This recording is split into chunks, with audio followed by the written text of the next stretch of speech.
الرحیم ناظرین کرام السلام علیکم ورحمۃ اللہ وبرکاتہ۔ دیکھیے پچھلے کئی ویڈیوز سے ہم آپ کے سامنے امام مہدی کا تذکرہ کر رہے ہیں اور امام مہدی کے زمانے میں پیش آنے والے حالات،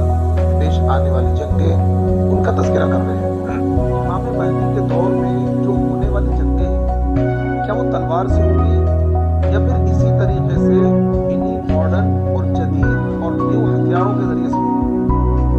بعض لوگ یہ کہتے ہیں کہ بھئی امام مہدی کے دور میں جنگ تلوار سے ہوگی اور اس کو باقاعدہ حدیث کہہ کر بیان کرتے ہیں۔ بعض لوگ یہ کہتے ہیں کہ نہیں، جو جنگ ہوگی وہ ماڈرن ہتھیار کے ذریعے سے ہوگی، یہ جدید اسلحے کے ذریعے سے ہوگی۔ دیکھیے اس میں بہتر رائے کیا ہے؟ دیکھیے جب ہم حدیث کو پڑھتے ہیں تو اس میں یہ جو شبہ لوگوں کے دل میں پیدا ہوا ہے کہ بھئی جنگ تلوار سے ہوگی، یہ شبہ یہاں سے پیدا ہوا کیونکہ حدیث پاک میں لفظ سیف کا ذکر ہے۔ سیف کے معنی تلوار کے آتے ہیں، دیکھیے سیف کے معنی تلوار کے بھی آتے ہیں، سیف کے معنی ہتھیار کے بھی آتے ہیں، سیف کے معنی تلوار کے بھی آتے ہیں، سیف کے معنی ہتھیار کے بھی آتے ہیں۔ تو صرف لفظ سیف کو بنیاد بنا کر یہ کہنا کہ جنگ تلوار سے ہوگی یہ غیر مناسب ہے۔ اسی طریقے سے ابھی جو پچھلی ویڈیو میں نے جس حدیث کا ذکر کیا کہ 3 دن خوفناک جنگ ہوگی، چوتھے دن جو جنگ ہوگی اس دن مسلمانوں کو فتح ہوگی اور 3 دن جنگ لڑنے والے جو مجاہدین ہوں گے وہ شہید ہو جائیں گے سب کے سب۔ چوتھے دن جو مجاہدین لڑنے کے لیے آئیں گے ان کو اللہ تعالیٰ فتح دے گا۔ رات میں جنگ نہیں ہوگی، رات میں جب رات حائل ہو جائے گی دونوں طرف سے جنگ بند ہو جائے گی تو لوگوں کے ذہن میں یہ بات آئی کہ پھر رات میں جنگ نہ ہونے کا مطلب تو یہی ہے کہ جو پرانا دور تھا کہ تیر و تلوار کے ذریعے سے لڑائی ہوتی تھی، رات آتے آتے لوگ اپنے خیموں میں چلے جاتے تھے، تو ایسا کیوں ہے؟ تو دیکھیے رات میں جنگ نہ ہونا اس کی بہت ساری توجیہ ہو سکتی ہے۔ دیکھیے جو جنگ چل رہی ہے تو اس وقت میں جنگ کی سچویشن یہ ہوگی کہ وہ آبادی والے علاقوں میں جنگ چل رہی ہوگی، آبادی والے علاقوں میں جنگ چل رہی ہوگی تو آبادی والے علاقوں میں جنگ اسی انداز سے لڑی جاتی ہے کہ دن کی روشنی میں جنگ لڑی جاتی ہے، اور یہ بھی ممکن ہے کہ وہ جو مجاہدین ہیں، جو لڑنے والے لوگ ہیں، وہ دن میں ہی کاروائیاں کریں تاکہ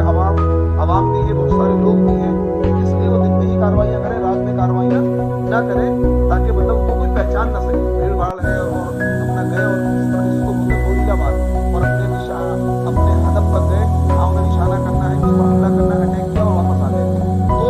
یہ بھی ممکن ہے۔ تو خیر کہنے کا مطلب یہ ہے کہ اس بات سے جو شبہ پیدا ہو رہا ہے کہ رات میں جنگ نہیں ہوگی، جو اس حدیث میں ابھی گزرا ہے، جو پچھلی ویڈیو میں نے جس کا تذکرہ کیا، اور حدیث میں لفظ سیف کا ذکر ہے، تو یہ شبہ اس وجہ سے پیدا ہو رہا ہے۔ تو میں نے آپ کو بتایا سیف کے معنی تلوار کے ہیں، سیف کے معنی ہتھیار کے بھی ہیں۔ اور دوسری بات یہ ہے کہ اگر اس دور میں اللہ کے نبی صلی اللہ علیہ وسلم یہ کہتے کہ بھائی ایک ایسی بندوق ہوگی جو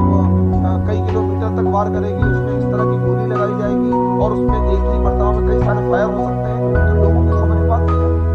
کیونکہ جس چیز کو لوگوں نے دیکھا نہیں اس کا تصور بھی نہیں۔ اگر اس دور میں اللہ کے نبی صلی اللہ علیہ وسلم یہ بیان کرتے کہ ایسے ہوائی جہاز ہوں گے جن کے ذریعے سے بم برسائے جائیں گے، ایسے فضائی طیارے ہوں گے جن سے بم برسائے جائیں گے، یہ بات ہوا تو سمجھ نہیں آتی، تو اس کا تصور ہی نہیں تھا اس دور میں، تو اس لیے سمجھانے کے لیے نبی علیہ السلام نے لفظ سیف کہا۔ اچھا ایک بات اور دیکھیے حدیث پاک میں آتا ہے کہ دجال کی جو سواری ہوگی وہ ایک گدھے پر سوار ہو کر آئے گا اور اتنا تیز رفتار گدھا ہوگا کہ اس کا ایک پیر مشرق میں ایک پیر مغرب میں،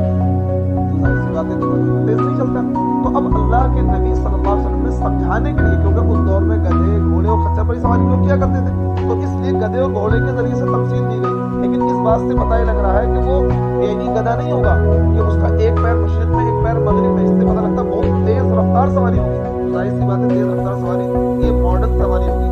تو اس سے یہ بھی پتہ لگ رہا ہے اس والی حدیث سے کہ دجال کی جو سواری ہوگی تیز رفتار ہوگی، تو اس سے پتہ لگ رہا ہے کہ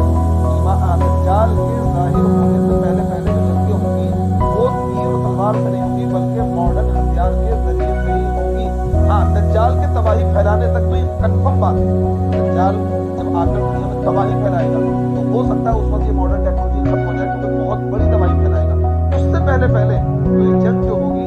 وہ تیر و تلوار کے ذریعے سے نہیں ہوگی بلکہ ماڈرن ہتھیار کے ذریعے سے ہوگی۔ اس کے لیے دلیل اور ہے میرے پاس، ایک حدیث کیا ہے،